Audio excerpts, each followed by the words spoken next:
Recognizes Steve King, the ranking member of the Immigration Committee on the Judiciary Committee from Iowa. Thank you, Mr. Chairman. And I'd first like to start out with an inquiry of Ambassador Wilson.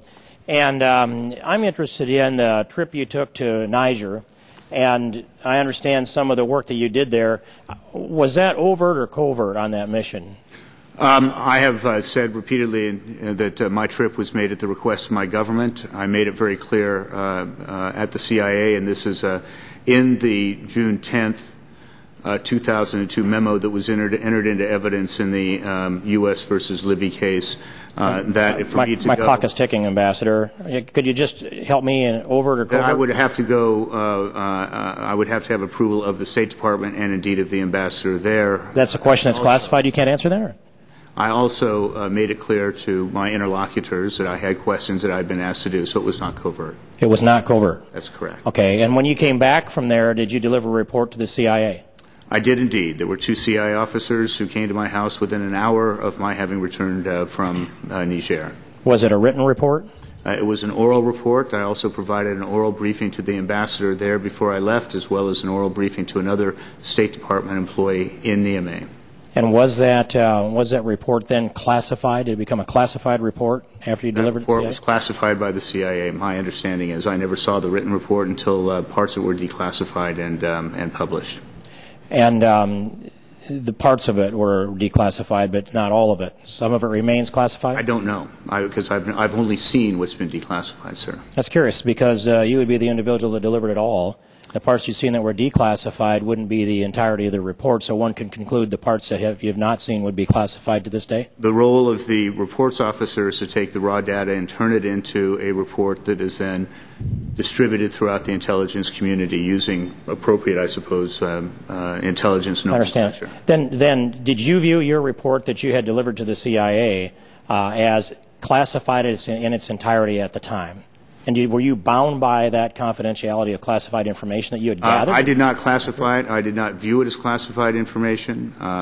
It was a report that I gave to the CIA at their request. The mission was undertaken as a discrete mission, but it was not a classified mission. So, Ambassador, let me get this right. Then, after the CIA left your home and you had delivered mostly the oral report to them, did you believe that you were free to disseminate the knowledge that you'd accumulated on the government's dime anywhere you chose?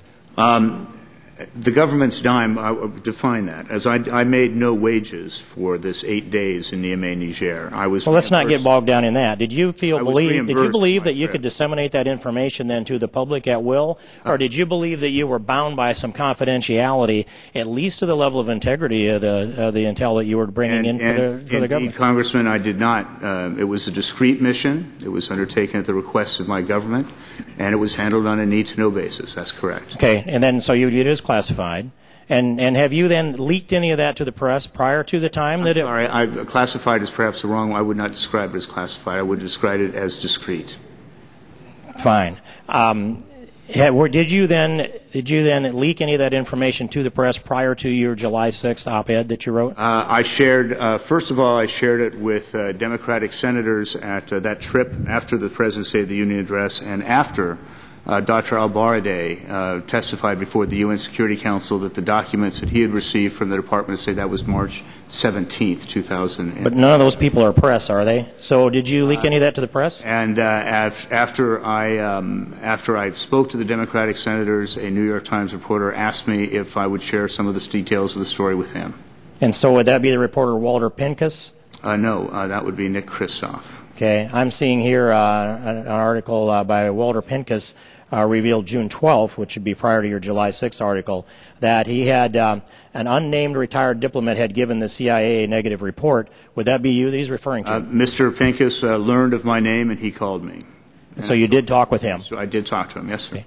Let me take another little tack here, and that is you've referenced the 16 words that you allege to be I don't want to put words in your mouth, but I picked these things out of here that say today, fundamental misstatements of fact in the President's State of the Union address.